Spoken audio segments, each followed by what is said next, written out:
Hello दोस्तों, तो तुम्हारा स्वागत है मेरे इस वीडियो में।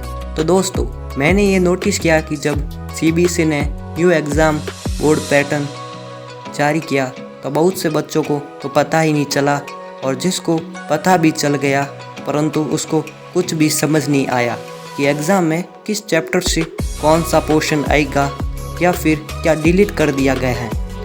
तो हमें अब क्या कुछ पढ़ना है और कितना पढ़ना है, कौन सा चैप्टर कितने मार्क्स का आएगा, तो आज इन्हीं सब सवालों के जवाब दूंगा मैं आपको इस एक वीडियो में अपने साइंस सब्जेक्ट से रिलेटेड। तो दोस्तों, वीडियो को पूरा देखना और सभी चीज़ों को पेन पेंसिल लेकर अपने साइंस की बुक या फिर किसी ब्लैंक पेज पर लिख देना और लग जाना अपने बोर्ड एग्ज़ाम की प्रिपरेशन पर। तो बढ़ते हैं अपने वीडियो पर। तो दोस्तों, हमारा जो कोर्स स्ट्रक्चर है क्लास 10 सीबीएसई साइंस के लिए, तो इसमें सबसे पहले हम देखेंगे मार्किंग स्किल, या हम कह सकते हैं एवोल्यूशन स्कीम। तो इसमें है ना दो टर्म है अपने, टर्म फर्स्ट और टर्म सेकंड। जो टर्म फर्स्ट है उसमें भी 3 यूनिट है। तो सबसे पहली यूनिट है chemical substances, nature and behaviour, जो है अपने चैप्टर फर्स्ट, सेकंड और थर्ड। ये है अपना केमिस्ट्री का पोर्शन, ये आएगा एग्जाम में 16 मार्क्स का।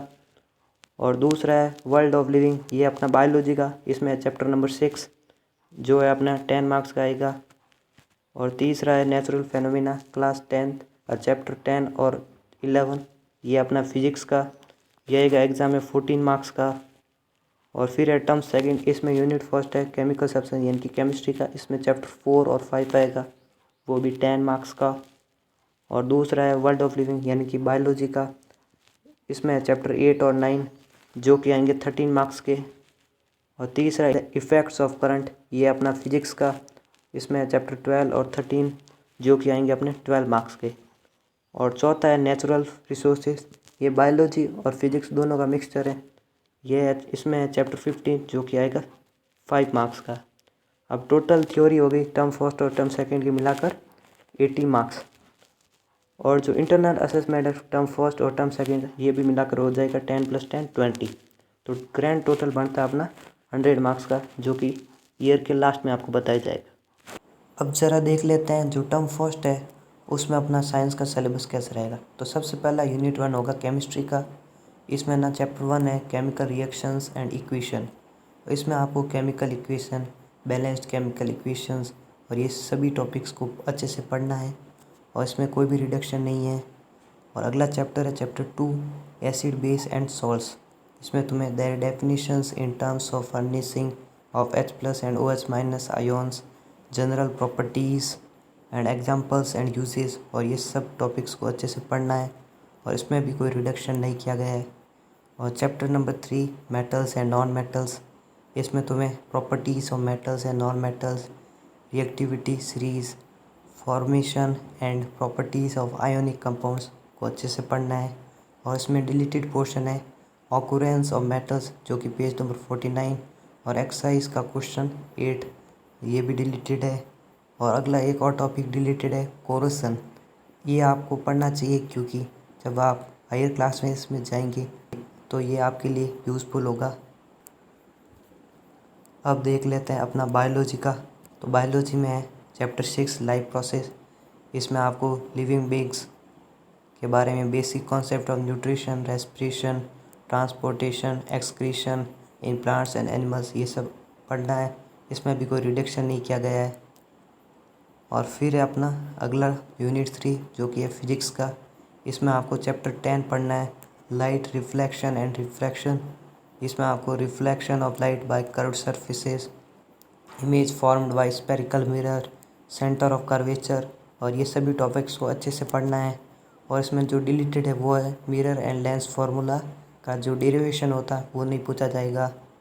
और इसमें एक और चैप्टर है chapter number 11 human I and colourful world. इसमें आपको refraction of light through a prism, dispersion of light, scattering of light, application in daily life, ये 4 टॉपिक्स को अच्छे से पढ़ना है। और इसमें डिलीटेड है वह है एक तो ह्यूमन आई, जिसमें डायग्राम और उसके बारे में, और एक्सरसाइज का क्वेश्चन नंबर 1 से लगाकर 9 तक आपको नहीं पढ़ना है। और इसमें सिर्फ ओनली पेज 193 से टिल लास्ट तक आपको अच्छे से इस चैप्टर को पढ़ना है। अब देख लेते हैं टर्म 2 का सिलेबस। तो इसमें सबसे पहला अपना यूनिट है केमिस्ट्री का। तो इसमें सबसे पहला चैप्टर है chapter number 4, carbon and its compound. इसमें आपको पढ़ना है covalent bonding in carbon compounds, versatile nature of carbon and homogenous series. और इसमें जो डिलीटेड पोर्शन है वो है nomenclature page number 67, chemical properties page 69, ethanol and ethanoic acids page 71 और सोप्स एंड डिटर्जेंट पेज 74। और एक्सरसाइज का क्वेश्चन 2, 3, 4, 7, 8, 10, 11, 12, 13 एंड 15 ये भी आपको नहीं पढ़ना है। और इसके बाद है chapter number 5, periodic classification of elements. इसमें आपको पढ़ना है need for classification, early attempts for classification of elements. ये सब टॉपिक्स को अच्छे से पढ़ना है और इसमें कोई भी रिडक्शन नहीं किया गया है। और फिर है अपना यूनिट 2 बायोलॉजी का। इसमें आपको पढ़ना है chapter number 8, how do organisms reproduce. इसमें आपको reproduction in animals and plants in सभी टॉपिक को अच्छे से पढ़ना है। इसमें भी कोई रिडक्शन नहीं किया गया है। फिर है chapter number 9, heredity and evolution. इसमें आपको हेरिडिटी के बारे में, Mendel's contribution, laws of inheritance of traits इन सभी टॉपिक्स को अच्छे से पढ़ना पड़ेगा। और इसमें जो डिलीटेड है वो है तुम्हारा एवोल्यूशन पार्ट, जो पेज नंबर 147 से लेकर एंड तक है। इन सभी को नहीं पढ़ना है। फिर आपको फिजिक्स में पढ़ना है जो कि अपना यूनिट 4 है। इसमें चैप्टर नंबर 12 इलेक्ट्रिसिटी। इसमें आपको Ohm's law, resistance, factors on which the resistance of a conductor depends इन सभी टॉपिक्स को अच्छे से पढ़ना है।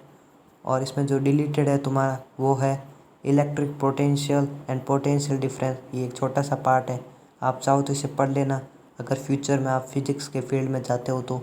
और फिर अगला है chapter number 13, magnetic effects of current. इसमें आपको magnetic field, field lines, field due to a current carrying conductor इन सभी टॉपिक्स को अच्छे से पढ़ना है। और इसमें जो डिलीटेड पोर्शन है वो है electric generator and domestic circuit, जो कि है पेज नंबर 236 से लेकर एंड तक। और इसमें एक्सरसाइज का क्वेश्चन नंबर 4, 5, 16, 17 एंड 18 को भी नहीं पढ़ना है। और फिर है अपना last unit, unit 5, natural resources. इसमें आपको चैप्टर नंबर 15 पढ़ना है, आर इन्वायरमेंट। इसमें आपको ecosystem, environmental problems, ozone depletion इन सभी टॉपिक्स को अच्छे से कंप्लीट करना है। इसमें भी कोई रिडक्शन नहीं है। अब ज़रा देख लेते हैं जो चैप्टर फुली डिलीटेड है। इसमें एक तो है chapter number 7, control and coordination. एक है chapter number 14, source of energy. एक है chapter number 16, management of natural resources. ये तो सिर्फ आपके इंटरनल असेसमेंट में काम का है। फिर बात की जाए प्रैक्टिकल्स की, तो इसमें आपको टर्म फर्स्ट में कुछ एक एक्सपेरिमेंट्स करने हैं। ये सब एक्सपेरिमेंट्स है यूनिट फर्स्ट, इनके चैप्टर 2 के। फिर दूसरे हैं जो इनके चैप्टर 1 के। ये वाला एक्सपेरिमेंट है चैप्टर नंबर 3 के। फिर ये अगले वाले हैं चैप्टर नंबर 6 के। और ये वाला है चैप्टर नंबर 10। फिर अगला भी है चैप्टर नंबर 10। फिर अपना टर्म 2 में इसमें भी है एक तो चैप्टर नंबर 12 और एक चैप्टर नंबर 8 के एक्सपेरिमेंट्स।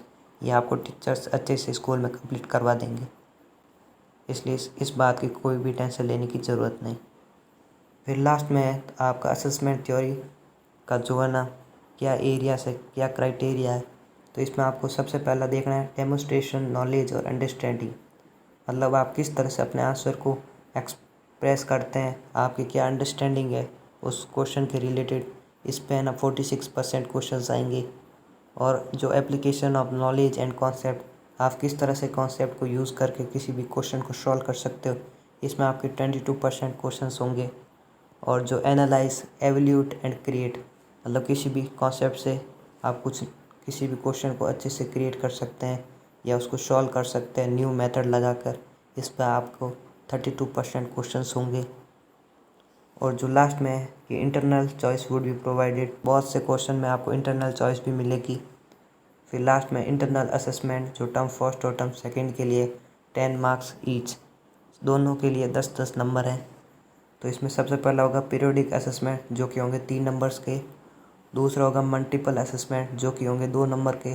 तीसरा होगा सब्जेक्ट एनरिचमेंट, यानी क्या कह सकते हैं प्रैक्टिकल वर्क, जो कि होंगे 3 नंबर के। और चौथा होगा पोर्टफोलियो जो कि होगा आपके 2 नंबर का।